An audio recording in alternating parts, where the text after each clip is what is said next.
He never imagined that the woman who once showed him kindness would one day shoot him in the foot, and that his own party members would turn on him next. The boy's name is Light. He lives in a world that was once consumed by darkness and chaos until the goddess brought forth light, creating a vast continent that became home to 9 races: the Dragonutes, Elves, Dwarves, Beastfolk, Anipole, Centaurs, Demonkin, Dark Elves, and humans. Light cheerfully bids farewell to his family, his parents, the Elves, and Yumi, before setting out on his journey to become a great adventurer. His dream is to earn enough to give them all a comfortable life. But the moment he arrived, reality hit him harder than his mother's sandals. He becomes disoriented by the crowds. Some beast folk notice him and, in a hostile tone, tell him that humans should stay out of their way. Light apologizes quietly and continues on until he finally locates his destination, the Adventurers Guild, the holy land for broke heroes. At the reception, he registers his name, and the receptionist informs him that he'll begin as an F-rank adventurer. Curious, she asks about his gift. Light proudly responds that it's unlimited gacha. When she looks puzzled, he decides to demonstrate instead of explaining. Stretching out his hand, a glowing crystal materializes above it. He presses it, hoping to show off, but all that appears is a bent fork, completely useless. Seeing the receptionist's unimpressed face, he grows nervous and insists it was just an example. He tries again, but only pulls a rotten apple and some moldy bread. Embarrassed, he tells her that it usually doesn't turn out like this, yet she insists he must still start as F-rank. Accepting his fate, Light asks if there are any beginner jobs available. After some thought, the receptionist, already regretting her life choices, points him to the bulletin board, explaining that the simpler tasks are posted there. Assuming he might not read well, since literacy among humans is rare, she mentions a few jobs: gathering firewood, hauling soil, and cutting turf. Though the pay is meager, Light happily accepts them all and spends the entire day working hard for a small handful of coins. By nightfall, his earnings are barely enough for lodging, so he relies on his gacha ability to pull some food. As he walks through the streets counting his coins, the same beast folk from earlier spot him. They deliberately bump into him, causing him to stumble into a muddy puddle. Then, pretending he's at fault, they demand he pay for soiling their clothes. Before he can react, one of them snatches his coin pouch, claiming it will cover their laundry bill. Light pleads for them to return it since he won't be able to afford a place to sleep. In response, one of the beasts punches him and mocks him, saying that with such pocket change, he'd be lucky to rent a pigsty, and that the money is better off in their hands. After the beast folk left to get some drinks, Light was left lying in a puddle of mud, broke, bruised, and smelling like bad decisions. People passing by glanced at him but didn't stop. Some even sneered, telling him to go sleep in the dump where he belonged. The weight of the day pressed on him, and he sat there in silence, covered in filth and defeat. Just when he was about to accept his new life as a muddy street decoration, a gentle voice reached him. A woman stepped closer and offered him her hand, asking softly if he was all right. Grateful but startled, Light took her hand without thinking, only to panic when he realized his hands were caked in mud. He quickly pulled back, apologizing over and over for dirtying her. The elf woman simply smiled, telling him not to worry and assuring him that she wasn't going to hurt him. Still, seeing how broken and lost he looked, she knelt down right beside him in the mud and pulled him into a warm hug. People around them whispered and shot disapproving looks, but she didn't care. Light froze in disbelief, wondering if this was all a dream. No one had ever shown him such kindness before. The woman quietly told him it was real, then helped him to his feet. She introduced herself as Sasha, an elf and member of a party called the Concord of Tribes. One of her companions, a beast folk named Guru, explained that their group represented all 9 races born of the goddess's creation. Their members included Drago the Dragonute, Sion the Dark Elf, Diablo the Demonkin, whose name screamed main villain energy, Oboro the Onifolk, Nano the Dwarf, and Santor, a centaur who clearly hated stairs. The only race missing from their group was a human, and that, they said, was why Light was perfect for them. Xion spoke next, explaining that the Concord of Tribes was formed with a noble goal, to put an end to racial discrimination and create a fair world for everyone. They wanted Light to join them, not just as a member, but as a symbol of unity among all races. Light's heart swelled with emotion. After everything that had happened, the humiliation, the loneliness, the pain, he finally felt seen. Smiling through tears, he thanked them and gladly accepted their offer to join. Their first adventure? A dungeon full of monsters that all wanted Light for dinner. Within 5 minutes, he almost died 3 times. At one point, a massive snake lunged at him, only for Drago to swoop in and cut it down. When another creature crept up from behind, Sasha's arrow found its mark before it could strike. For the first time since his journey began, Light wasn't alone, and he finally felt like he belonged. After clearing the area, Sasha turned toward Light with a firm look, scolding him for straying too far ahead. They were in the Abyss, after all, the largest and most dangerous dungeon in the world. One wrong move here and he'd be dead before he could even scream. Light bowed his head and apologized for the 47th time that day. But Sasha sighed, stepping closer to cup his face gently, checking to make sure he wasn't hurt. The rest of the group immediately began teasing her, saying how sweet it was that she was coddling him again.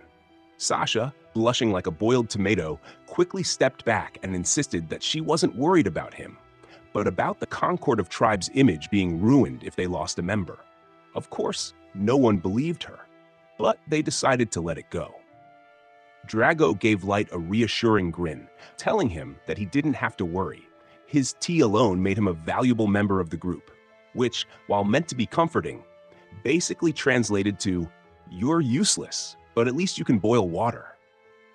The kind words lifted Light's spirits, and with that, they pressed deeper into the dungeon. The team moved cautiously, protecting Light as they navigated through the perilous corridors. After a while, Guru noticed something strange. There was only one way in and out of the chamber they'd entered. Drago said it would make a good spot, and Light assumed he meant a place to rest. Smiling, he began to prepare tea for everyone. But before he could even take out his supplies, Drago stopped him and said there was no need.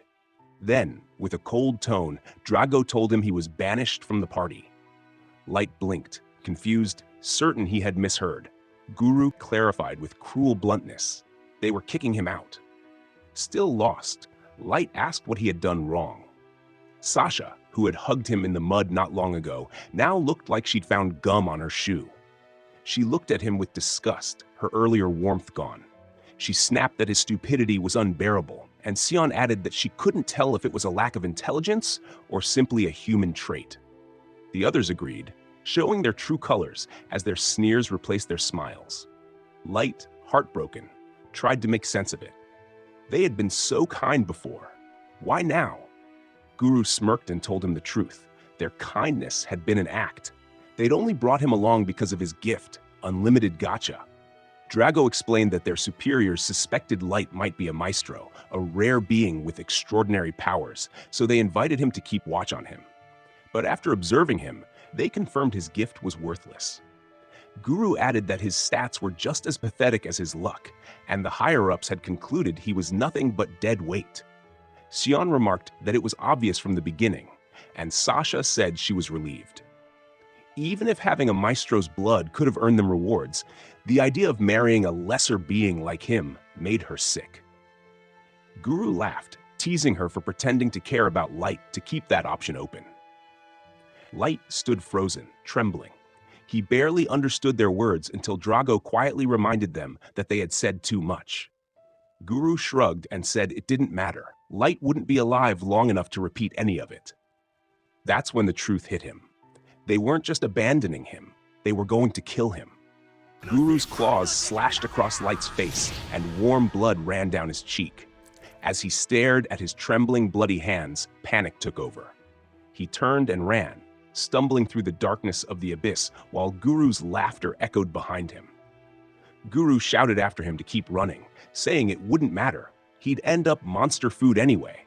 Sasha calmly added that that would only happen if he managed to escape, which was highly unlikely. Before Light could take another step, an arrow pierced his leg, sending him crashing to the ground in agony. He screamed, clutching his bleeding leg, as Guru chuckled, savoring the sound. He said that was his favorite part about hunting humans, their terrified cries. The others nodded in agreement, watching as Guru kicked Light over and over. Drago eventually told him to stop, reminding him that their cover story was supposed to be that Light died in a monster attack. Too many wounds would make it suspicious. Guru sneered but relented. He said he'd make it quick. But Light, trembling and broken, refused to give up. Crawling through the dirt, tears streaming down his face, he begged them not to kill him. As Light crawled across the cold stone floor, his strength fading and blood leaving a trail behind him, he cried out that he wanted to live. His trembling hand pressed against the ground, and suddenly a glowing magic circle flared beneath his palm.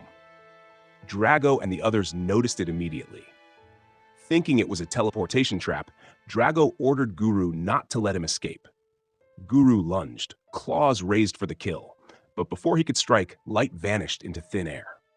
He reappeared deep within the abyss, surrounded by darkness so thick it felt alive. For a moment, he just lay there, gasping for air, his heart pounding in disbelief.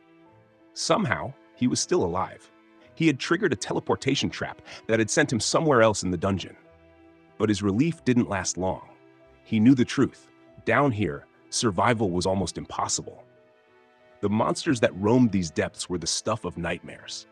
As he sat there trembling, his thoughts drifted to his family. He missed them more than anything. He couldn't understand why this was happening, why the concord of tribes who had once shown him warmth and kindness had turned on him so suddenly. He had trusted them, respected them, and believed in their cause. For the first time in his life, he had felt like he belonged. But it was all a lie. They had deceived him, using his faith as bait to lure him into a dungeon just to end his life. He remembered their sneers, their laughter, their words filled with disgust. He didn't even fully understand what they had meant by maestro, but he no longer cared. All that mattered now was vengeance.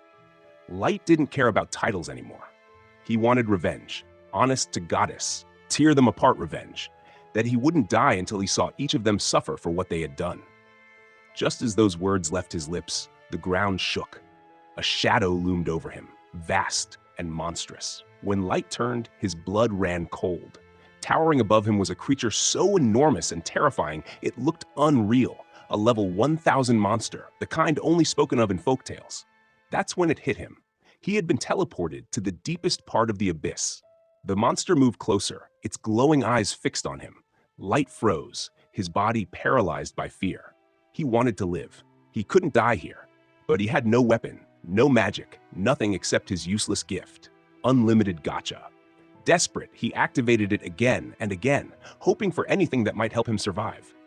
Then, as his will to live intensified, several magic circles suddenly appeared around him. The crystals of his gift pulsed with blinding light. The monster lunged, but before it could reach him, a woman's voice echoed through the chamber. It was cold, sharp, and commanding. She declared that she had no mercy for those who dared to threaten her master. In an instant, the monster's body was torn apart, disintegrating before it even hit the ground. Light stared, jaw dropped, as a beautiful woman materialized out of thin air. With a mere gesture, she cleared the entire area of its remnants, then gracefully approached and knelt before him. She reached out and healed his wounds with a soft touch. The pain vanished. Even the deep cut on his leg was gone. Smiling gently, she apologized for his suffering, saying she couldn't bear to see his handsome face and fair skin marred by such terrible injuries. Light, stunned, couldn't even speak. The woman bowed her head and addressed him as master, asking if he would honor her by speaking his name aloud. Nervous but polite, Light introduced himself. She repeated his name several times. Then she placed her hand over her heart and spoke solemnly. As a maid bound by her code of honor, she would serve her master faithfully, completely, even beyond death. She declared her undying loyalty to him. Light, overwhelmed, stammered and asked who she was. The woman raised her head and replied proudly. Her level was 9999, and her name was May, the ever-seeking maid. She was a super ultra-rare card summoned through his so-called worthless unlimited gacha. Light blinked in shock, struggling to comprehend what he had just heard. But May wasn't finished. She vowed once more that she would remain loyal to him, even beyond the grave. Light's brain blue-screened. There's no way, he thought. My gacha gives me bent forks and moldy bread, not god-tier waifus. But May smiled, unconcerned, and asked that he address her by her name rather than calling her Miss. Reluctantly, Light agreed, and May's eyes lit up with joy. Then, with a soft smile, she leaned closer and said she had another humble request to make of him. And that's when Light realized he wasn't sure if he'd just been saved, or if his next problem had just arrived wearing heels and calling him master. May asked Light for permission to use her appraisal ability so she could better understand the true nature of his unlimited gacha. Light, still processing trauma, betrayal, and the whole almost dying thing, asked if appraisal was her special power, but May corrected him. It was simply one of her innate skills, not a unique gift, and she was built different.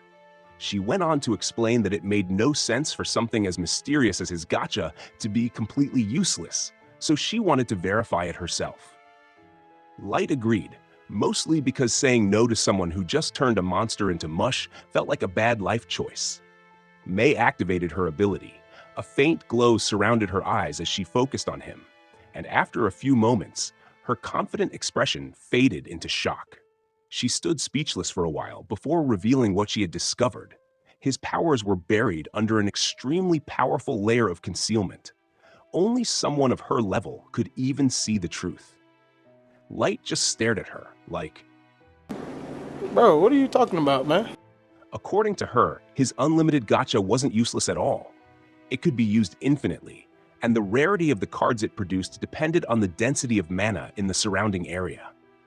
She explained that the rarities ranged from extra, super ultra rare, SS rare, S rare, rare, normal, and finally, error. Light had trouble understanding everything, so May simplified it for him. Mana, she explained, flows through all things, but its strength is weakest near the surface. That's why summoning someone like her, a super ultra rare, above ground would have been nearly impossible. However, here in the deepest part of the abyss, where mana was rich and overflowing, his chances of obtaining high-rarity cards were significantly higher. May then praised his bravery, believing he had come all the way to the dungeon's lowest level deliberately to unlock his gacha's true potential and summon her. But she quickly added that, given his weak stats, any battle could easily end his life. Even so, she assured him that he no longer needed to worry. From now on, she would remain by his side and protect him. At that, Light interrupted her, saying it wasn't courage that brought him here. He explained, voice trembling, that he had been part of a group, the Concord of Tribes, who had betrayed him. They'd attacked him, called his power worthless, and left him for dead. As he spoke, his emotions overwhelmed him. Tears filled his eyes as he confessed how deeply their words had cut. He had only ever wanted to support his family. Falling to his knees, Light cried out in frustration and vowed that he wouldn't rest until they paid for what they did. Moved by his pain, May wrapped her arms around him. She told him she couldn't truly comprehend the depth of his suffering, but she swore that with her strength, avenging him would be effortless. On my honor, I will bring divine punishment upon those deceitful heathens. I'll put their heads on pikes and polish the floor with their regrets. Light's brain lagged, like, Oh, hell no, man. What the fuck, man? Startled by the dark look in her eyes, Light quickly pulled back and told her she must not do that. He didn't want anyone else to carry out his revenge for him. He wanted to become strong enough to do it himself.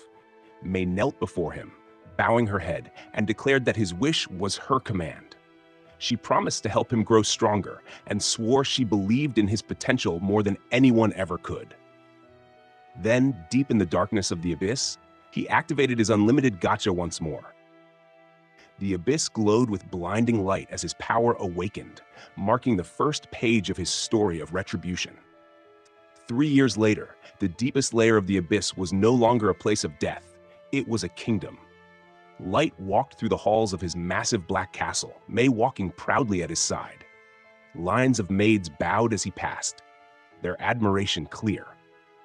A few of them whispered dreamily about him, which didn't go unnoticed by May, who immediately asked for permission to silence them.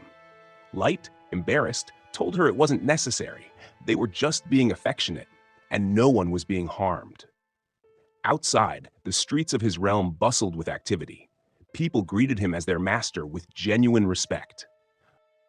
When he asked about the other members of his inner circle, Mei replied that everyone was diligently fulfilling their duties. Ayuki, she said, was mapping the upper regions of the abyss and charting safe passages. Light smiled after hearing Mei's report, remarking that the forests surrounding the abyss were swarming with monsters. But that wouldn't be an issue for someone as talented as Ayuki. Mei tilted her head, reminding him that Ayuki was as unpredictable as a cat, and not the cute kind, but the type that knocks your cup off the table just to watch you suffer.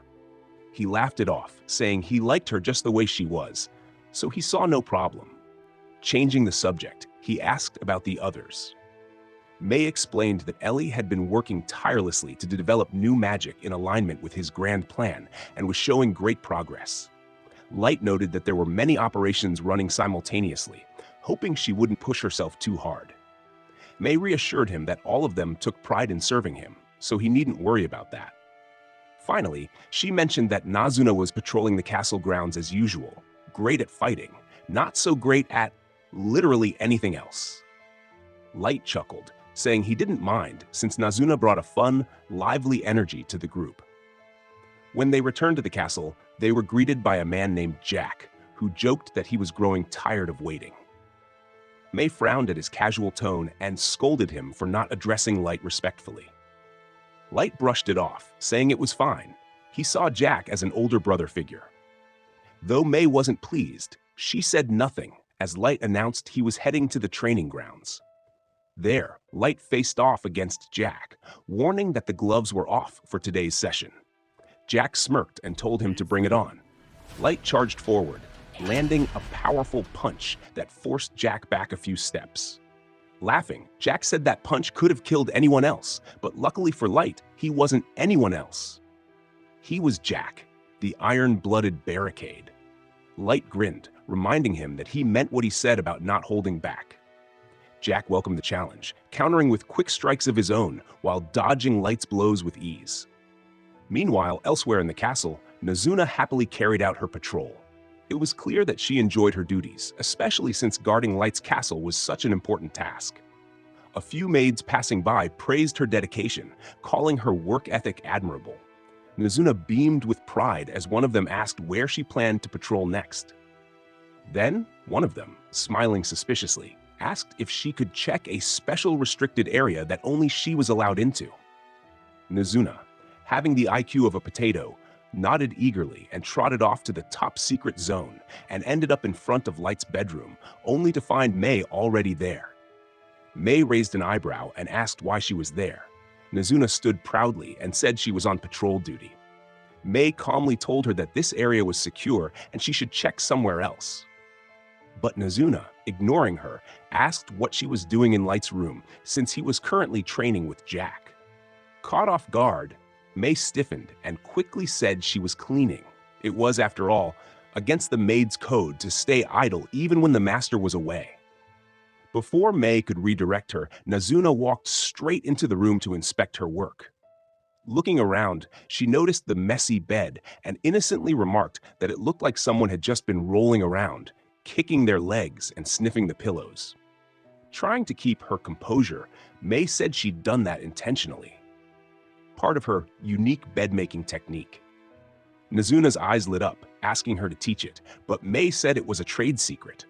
Thrilled, Nazuna took it as proof that Mei was truly a legendary maid worthy of being Light's first summon. Mei forced a smile, inwardly relieved that Nazuna was a blockhead. Nazuna then remembered that the other maids had asked her to deliver a message. She pulled out a letter and began reading it aloud without realizing its content. It demanded that Mei give up her exclusive control over Light's quarters and allow everyone to share cleaning duties, calling her a tyrannical headmaid. Nazuna blinked, confused, and wondered aloud if they were telling her to get checked for some sort of curse. Mei kept a composed face and said it wasn't something she needed to worry about. As headmaid, she would handle it personally. She handed Nazuna 3 coins as thanks for delivering the letter. Ecstatic over her tip, Nazuna hurried off to the market to spend it. At the market, a vendor told her that a new shipment of snacks had just arrived. Nazuna eagerly examined chocolates, pastries, chips, and shrimp crackers before finally deciding on dorayaki and milk. As she enjoyed her treat, she bumped into Ayuki and asked why she was there instead of scouting the surface forests. Ayuki responded with a short meow, and for some reason, Nazuna seemed to understand. But when Ayuki refused to speak in human language, Nazuna reminded her that she wasn't like Light. She couldn't interpret cat speak. Still, she kept guessing, assuming Ayuki's mission had been blocked by trees and offering to cut them down for her. Then she realized that would defeat the purpose of scouting a forest. Her next guess was that Ayuki had run into a powerful monster. Finally, tired of the nonsense, Ayuki pulled out a parchment and said she'd completed part of the map and found no threats, so she'd return to report. Nazuna laughed, patting her back, and asked why she hadn't said so earlier before running off to continue her patrol. Later, Nazuna wandered into the throne hall. Seeing it empty, she approached the throne wistfully, lamenting that she hadn't seen her master all day. She said it always made her happy to see him sitting there since he looked so cool.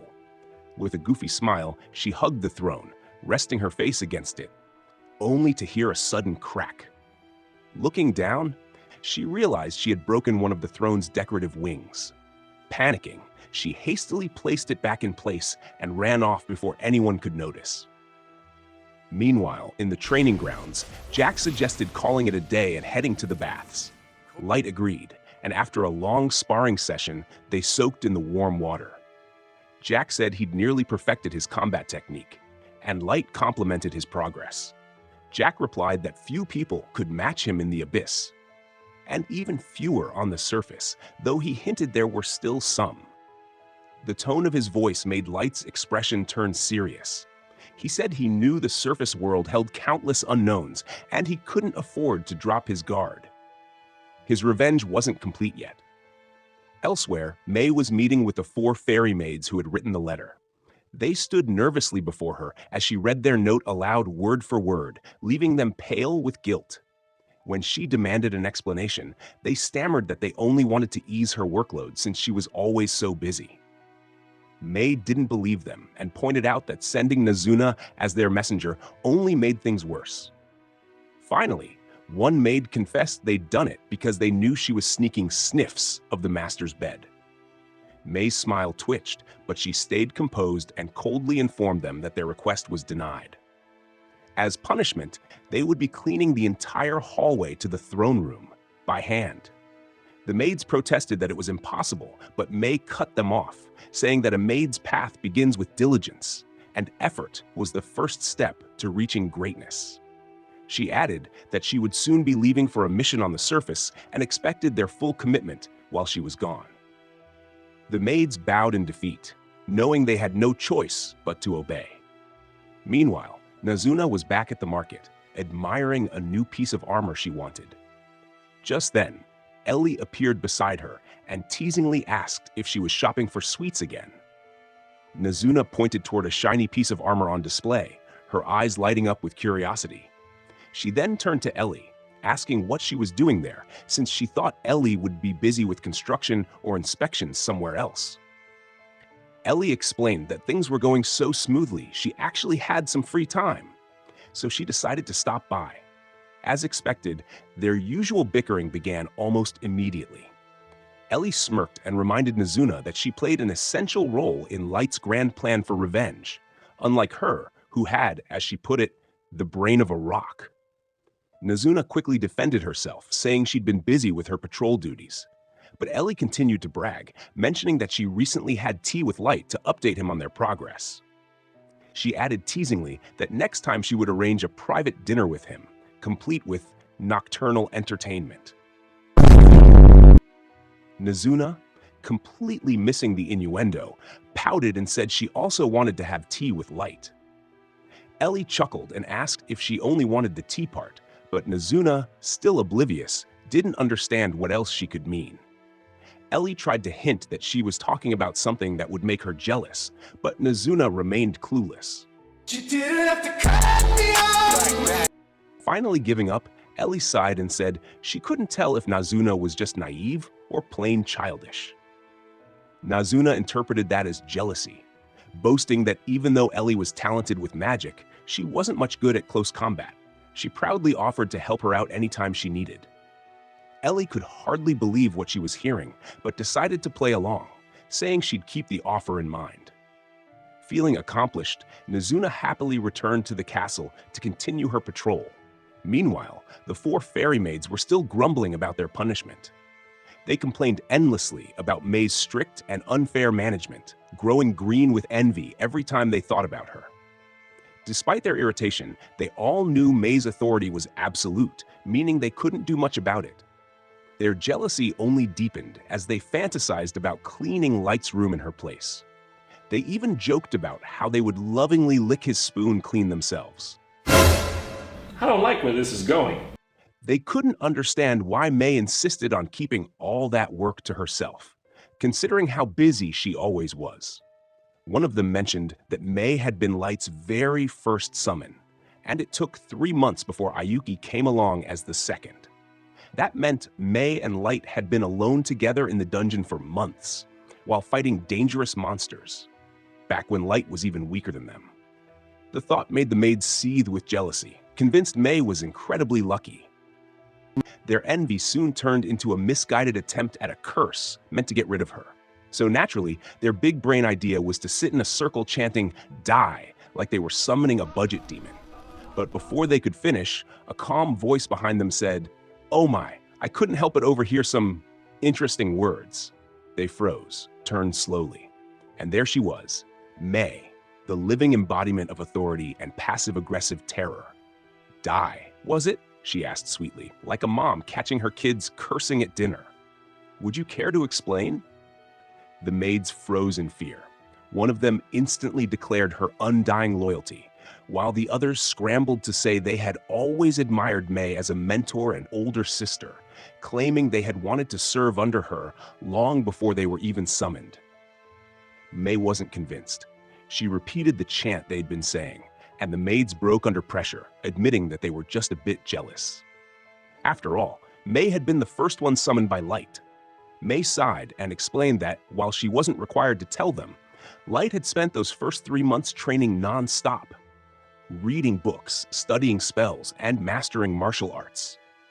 There had been no time for any of the ridiculous fantasies they were imagining. She then added that she had actually stopped by because she thought she might have been too harsh with them earlier and wanted to reconsider her orders. However, after hearing what they'd been up to, she realized she'd been too lenient instead. As a result, she assigned them an additional task: to clean the entire throne room by hand. The maids nearly fainted, realizing they just made their situation much, much worse. The fairy maids reluctantly began scrubbing the throne room, aware they had to finish before morning. They weren't even sure if they could complete the task in time. During their frantic cleaning, one maid accidentally knocked loose the broken wing from the throne sculpture, the same one Nazuna had damaged earlier. Panic spread instantly among them as they scrambled to fix it, but it was hopeless. Meanwhile, Nazuna lay in bed completely unaware of the chaos, smiling contentedly after what she believed was another successful day of protecting the peace, just as her master had ordered. Still, she felt a bit disappointed for not seeing Light all day. Her frustration built as she thought about how she could easily crush all his enemies on the surface if he just gave the order. But since that wasn't likely to happen, she sighed and went to sleep, hoping she'd at least see him the next day. The next morning, the universe decided to grant her wish. While she was mid-argument with Ellie over who was more useless, Light showed up at the training grounds. Overjoyed, Nazuna jumped with excitement, thrilled that she finally got to see him again. Ellie, however, immediately pointed out that Light didn't come specifically to see her. Their bickering resumed instantly as Light turned his attention to Ayuki, petting her head like a cat and commenting on how adorable she looked. Ellie frowned and asked what he was doing, to which Light casually explained that he just couldn't resist treating Ayuki like a real cat. The girls clearly weren't happy about this, So Light asked Ayuki to give him some space, saying it was time to focus on business. Then, things took a turn. A giant hellhound appeared, and Light instantly froze like a man seeing his worst trauma in HD replay. 3 years later, and hellhound still made him shake like a leaf. But while he stood trembling, the atmosphere around his companions shifted drastically. Their expressions darkened as they glared at the creature with murderous intent, viewing its presence as an insult to their master. Within seconds, their power surged. Their combined level 9999 aura filled the area, and even the hellhound, realizing it had made a massive life mistake, started backing away. Before they could unleash their fury, Light quickly stopped them, insisting that he was fine. He approached the terrified beast and gently patted its head, apologizing for his companion's behavior. Light knew that if he ever gave them a violent order, even as a joke, they'd probably annihilate the entire species without hesitation. That was not his goal. Instead, he gathered his composure and told them he'd received word from May. It was time to execute their long-awaited plan. In another part of the world, in the Beast Folk Federation, also known as the City of Wolves, Guru basked in the adoration of his people. Every beast folk who passed by greeted him with respect, and he enjoyed every second of their praise, seeing himself as far above the rest. While strolling through the bustling streets, he spotted a young human boy scavenging through a trash bin. Without hesitation, Guru walked over, kicked the boy aside, and spat in his face, entirely unprovoked. He coldly ordered the child to stay out of his sight before joining his pack at a nearby tavern. Inside, he proudly paid for everyone's meals and drinks, boasting that he had more money than he could ever spend.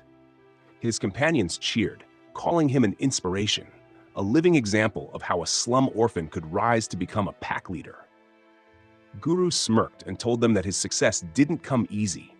They had to learn to use their natural instincts wisely. One of them praised his heightened senses, saying even the Dragonutes acknowledged his superior skill. Guru grinned and explained that his power came from his exceptional sense of smell, a gift that helped him choose only the most lucrative jobs while avoiding the dangerous ones. That's how he made it big, including one particularly profitable mission 3 years ago. His packmates immediately knew he meant the Concord of Tribes job. Curious, they asked what kind of mission it was, but Guru only smiled, saying that the Federation demanded complete secrecy on that matter. They apologized and dropped the subject, but as Guru drank, his mind wandered back to that day. It had been the easiest job of his life. All he had to do was kill one weak human boy suspected of being a maestro. Now, he was rich, respected, and feared. The only thing that bothered him was that Light's body was never found after the teleportation incident. Still, he was convinced the boy hadn't survived. Just as he was about to push the thought aside, a calm voice interrupted the celebration. May appeared, her presence instantly drawing attention.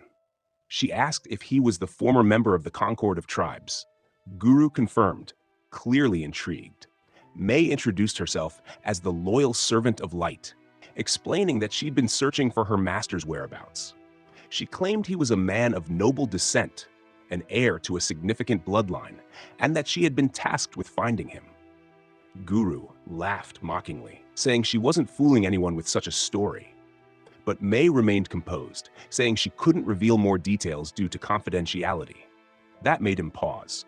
The higher-ups had already dug into Light's past and found nothing. No noble family.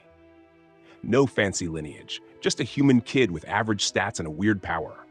But if this woman's story was true, there could be money in it. Big money. So Guru played along, saying it was hard to believe, but asking what she needed from him. May calmly stated that she had recently discovered Light had joined a group of adventurers, and that reports claimed he had perished in the abyss. She wanted Guru to accompany her there so she could confirm with her own eyes the place where her master was last seen alive. Guru tried to play the wise alpha for once, immediately warning May that escorting someone into the abyss wasn't a simple task. It came with serious risks. But May calmly told him that she was fully prepared to pay for his help. Everyone in the tavern went silent when she opened a case full of pure gold. Not coins, not bars, pure, shimmering plot armor money. The sight was dazzling, but Guru couldn't help finding the whole thing suspicious. The idea that Light came from a noble family still didn't sit right with him, and it seemed strange that this woman would offer so much just for an escort. But his wallet told him to shut up and take the job. Even so, he reasoned that even if it were a trap, a lone human woman couldn't possibly pose a real threat to him or his pack. So, putting aside his doubts, Guru agreed to the deal, pretending that money wasn't his motivation. He even bragged that Light had been like a brother to him, which earned him a few approving looks from his men. Puffing out his chest, Guru declared that he was the future leader of the Wolf Tribe and would personally gather his best warriors to accompany her through the monster-infested depths of the abyss.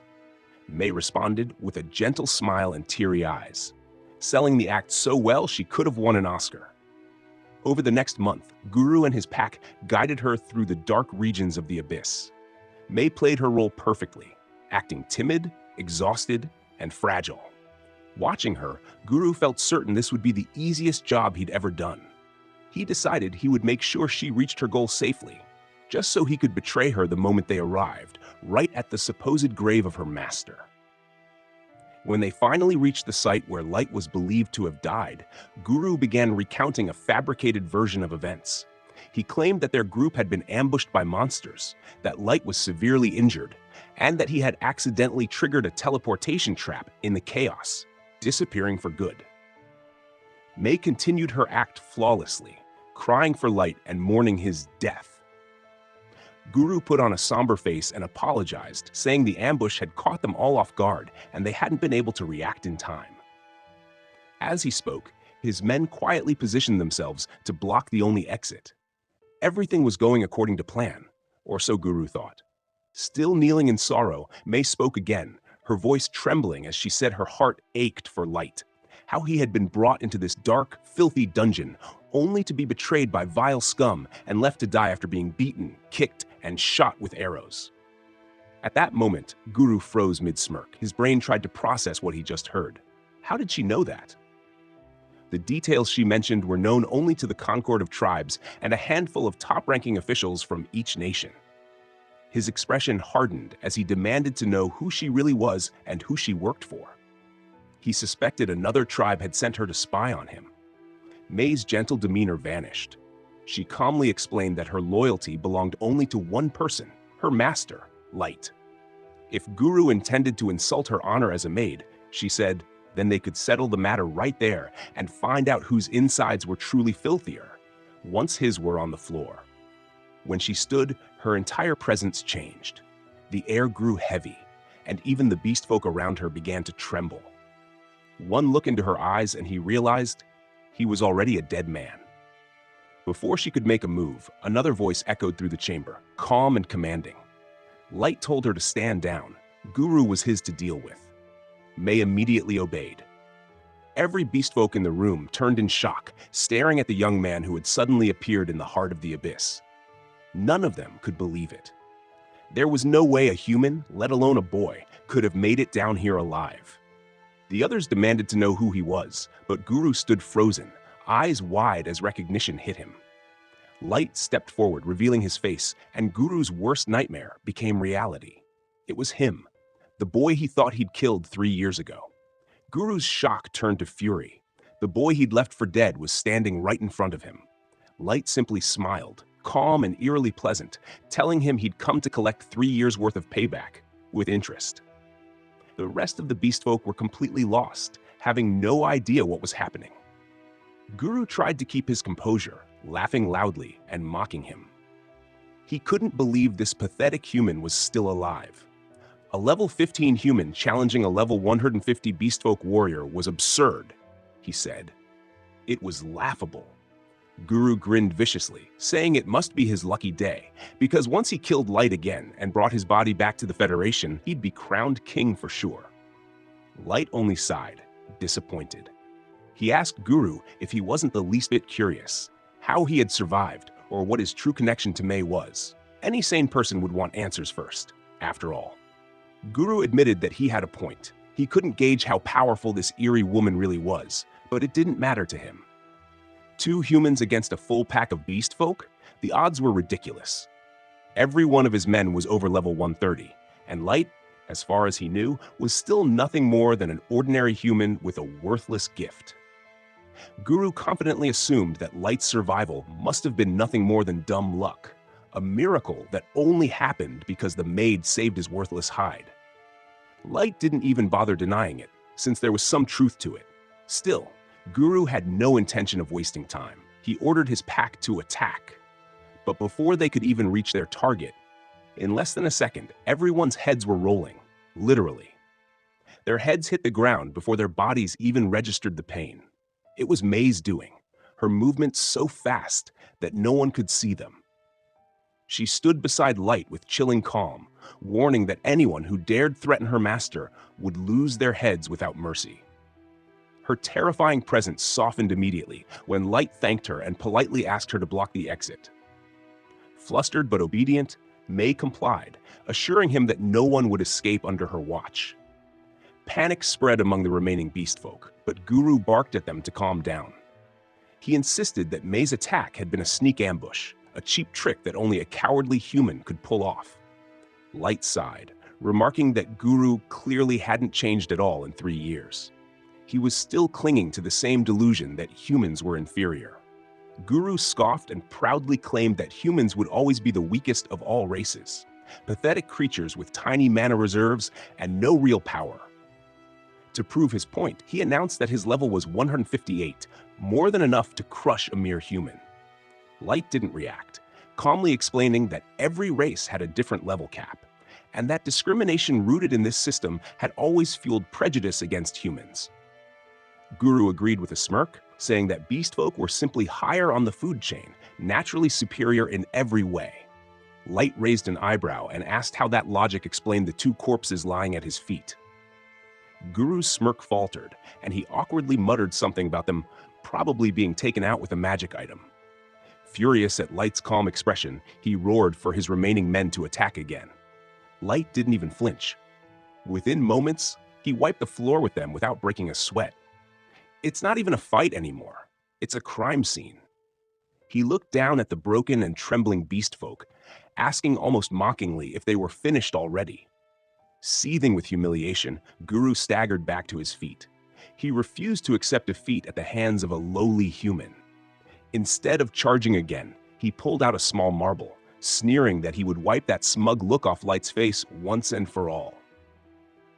Without hesitation, he threw it to the ground, and the earth shook as a massive monster materialized. Guru grinned triumphantly, declaring that this was his trump card, a level 500 Fenrir, his ultimate weapon. His surviving men gasped in awe, but Light only looked disappointed. He sighed, saying that a level 500 beast was nothing impressive.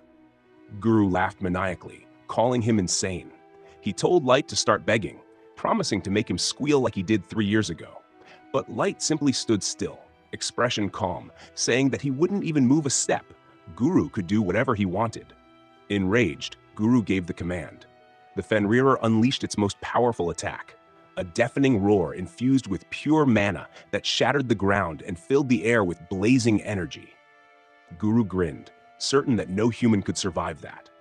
Then the dust cleared. Light was still standing in the same spot, completely unscathed, not a single hair out of place.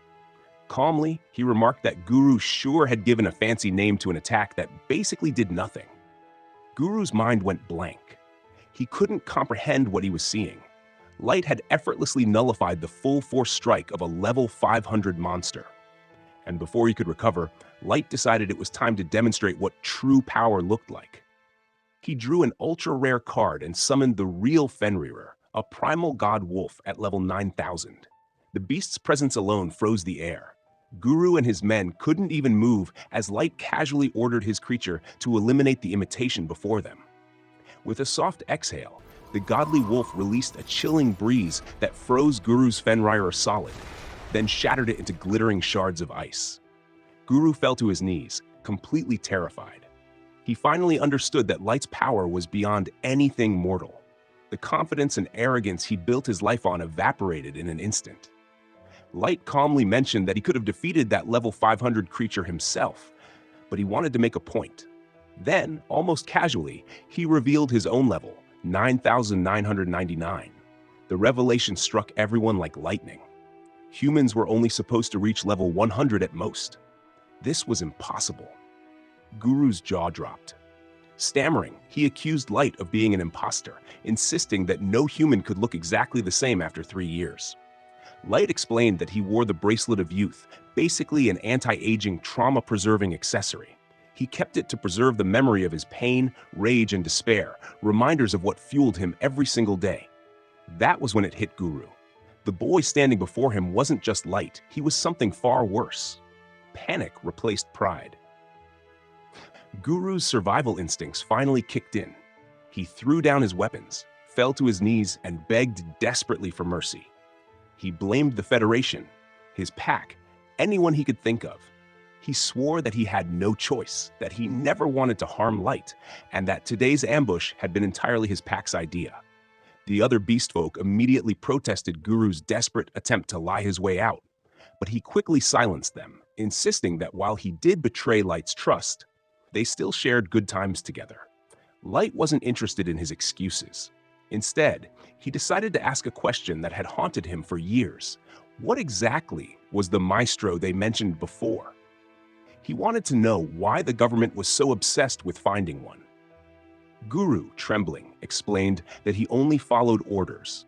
They were simply told to hunt for anyone who might be a maestro, but he had no further information.